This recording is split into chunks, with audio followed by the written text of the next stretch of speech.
Hello everyone, welcome to our channel. Today in this video we will learn some important points regarding the lesson Emerging Political Trends 1977 to 2000 from the 10th class Social Studies textbook. Return of Democracy After Emergency. The period between 1975 to 1985 was a testing time for Indian democracy. It began with the state of emergency in which basic democratic rights were denied and ended with the historic electoral victory of the Congress led by Rajiv Gandhi. This also allowed many different political viewpoints and sectional interests to become active in state level as well as national politics.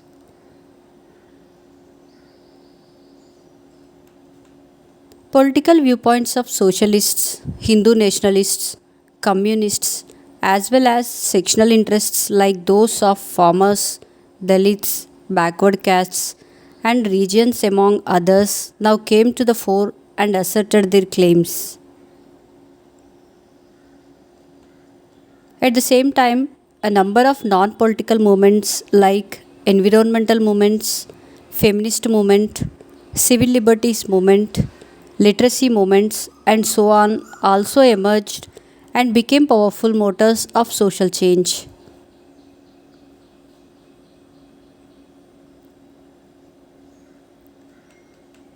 1977 elections and the end of emergency. When elections were announced in January 1977, the major opposition parties decided to come together to challenge the Congress. The Congress O Swatantra Party, Bharatiya Janasangh, the Bharatiya Lokdal, and the Socialist Party decided to merge together and form the Janata Party. Some important Congress leaders like Jagjeevan Ram quit the party to join the anti Congress front.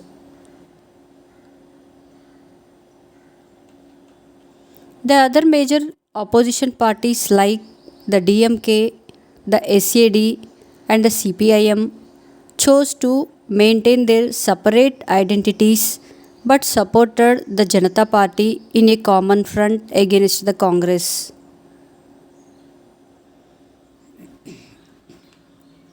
Senior leaders like Jayaprakash Narayan and Acharya J.B. Kripalani played an important role in bringing together all the anti Congress and anti emergency parties to fight the elections.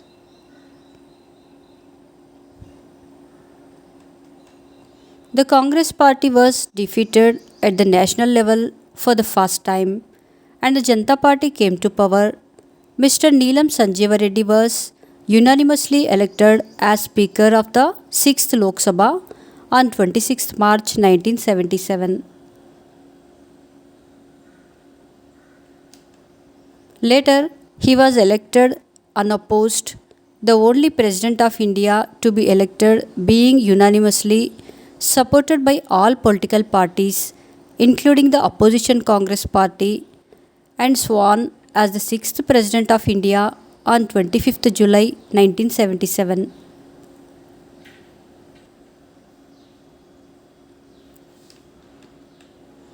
During his term of office, Sanjeev Reddy had to work with three governments under Prime Ministers Morarji Desai, Charan Singh, and Indira Gandhi.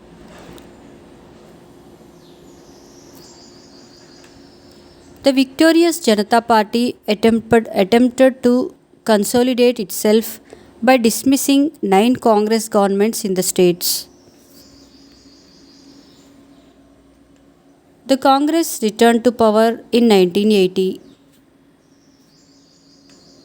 The Congress immediately paid back the Janata in the same coin by dismissing the Janata and non Congress governments in nine states.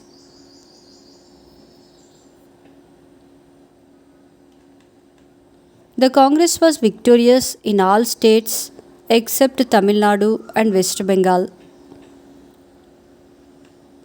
Some opposition parties of 1970s: BLD, Bharatiya Lokdal, a party which was formed of socialists who called for special attention to Indian farmers, based mainly in Uttar Pradesh. Congress O, the conservative section of the Congress which had opposed the policies of Indira Gandhi.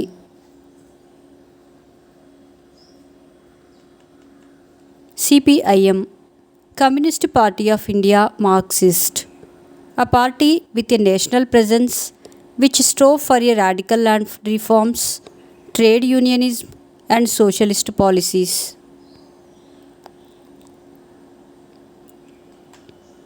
DMK, Dravida Munnetra Kazhagam, a party based mainly in Tamil Nadu which sought greater autonomy and powers for the state. Jansangh, a Hindu nationalist party largely confined to the northern states.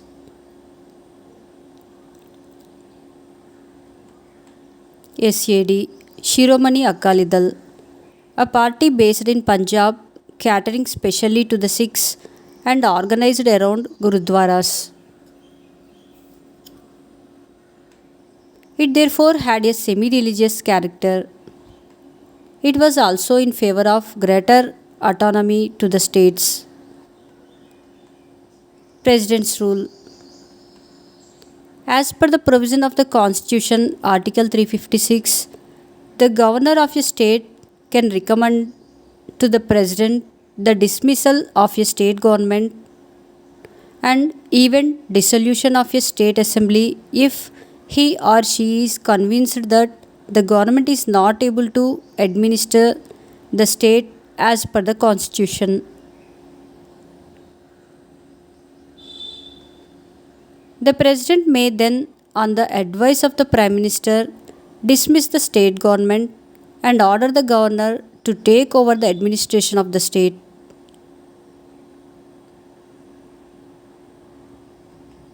Emergence of regional aspirations. The three movements for greater autonomy in different parts of India, Andhra Pradesh, Assam, and Punjab. Andhra Pradesh. There was a feeling that the Andhra Pradesh leadership was not getting respect from the National Congress leadership. This was perceived as an insult to the pride of the Telugu people. N.T. Ramarao, popular film actor, chose to take up this cause. He began the Telugu Desam Party (TDP) on his 60th birthday in 1982. He said that the TDP stood for the honor and self-respect of the Telugu speaking people.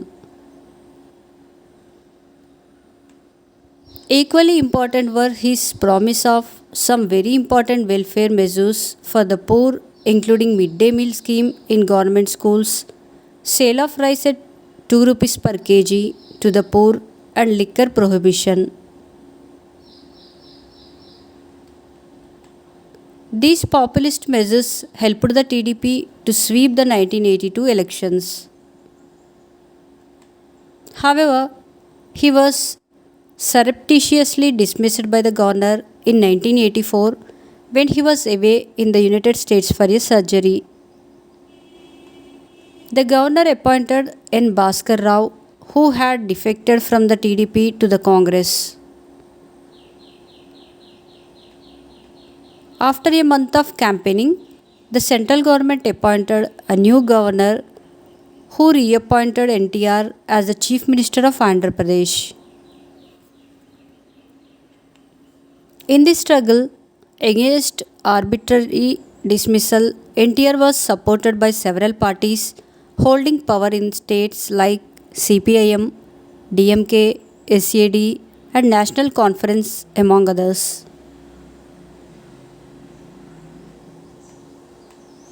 Assam Movement.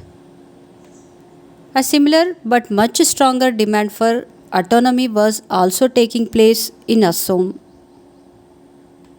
In Assam, besides Assamese, Bengali was also a major spoken language. From British times, Bengalis occupied the lower and middle rungs of the administration in the state. The Assamese speaking people felt that the Bengali officialdom did not treat them as equals but as second class citizens.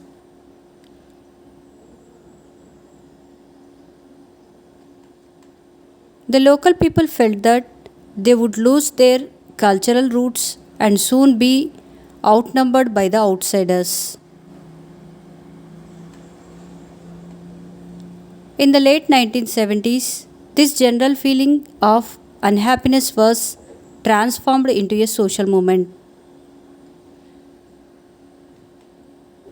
The All Assam Students Union was at the forefront of the agitation.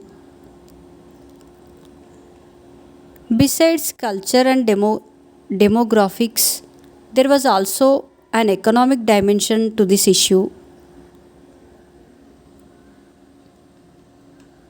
All in all, the dominant thrust of the movement was that Assam was being treated as an internal colony and this had to stop.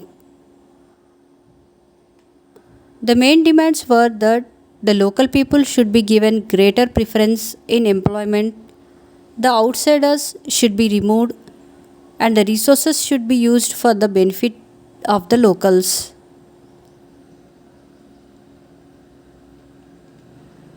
An agreement was signed by the central government and the ASU at the initiative of the then Prime Minister Rajiv Gandhi in 1984. When elections were held, the Assam Gana Parishad came to power.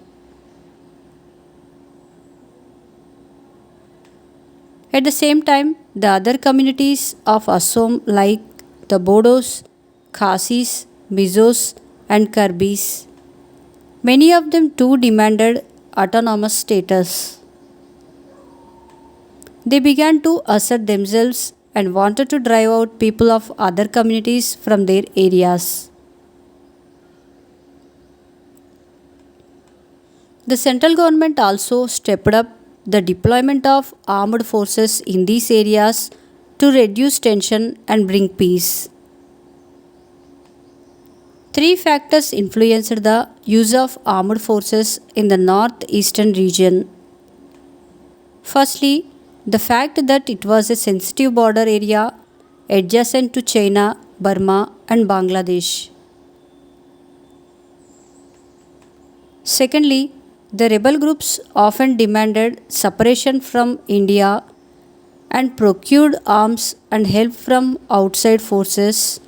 And thirdly, the fact that these rebel groups indulged in large scale ethnic violence against minority communities.